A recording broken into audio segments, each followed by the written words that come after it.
సాయంకాలం పూట ఆడవారు తలలో మల్లెపూలు పెట్టుకోవటం అనేది ఒక ఆచారంగా వందల సంవత్సరాల నుంచి వస్తుంది. పూర్వం రోజుల్లో ప్రతి దొడ్లోనూ మల్లి చెట్లు ఉండేవి. ఎందుకు మల్లెపూలను తలలో పెట్టుకోవాలో తెలుసా? మల్లెపూలు యొక్క వాసన పీల్చటం ద్వారా ఆ పెట్టుకున్న వ్యక్తికి, ఆ చుట్టుపక్కల వ్యక్తికి, లేకపోతే దగ్గరుండే పిల్లలకు కానీ భర్తకు కానీ ఆ వాసన పీల్చటం ద్వారా ముక్కులో ఉండే ఆల్ఫాక్టరీ బల్బ్ ద్వారా ఆ మల్లెపూల వాసన, ఆ సిగ్నల్స్ వెళ్ళి మెదడులో ఎమిగ్డలా, హిపోకాంపస్ ఇట్లాంటి సెంటర్స్ని కాస్త అలజడిగా, హైపర్ యాక్టివ్గా, కాస్త ఓవర్గా పనిచేస్తున్న దాన్ని కామ్ డౌన్ చేయడానికి, ముఖ్యంగా ఆలోచనల ఊపు తగ్గి మనకి మెంటల్గా కాస్త ప్రశాంతంగా ఉండటానికి అద్భుతంగా ఉపయోగపడే మెకానిజం ఇందులో ఉంది.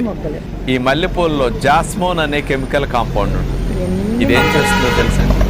డోపామిన్ అనే హ్యాపీ హార్మోన్ని సెరటోనిన్ అనే హ్యాపీ హార్మోన్ ప్రొడక్షన్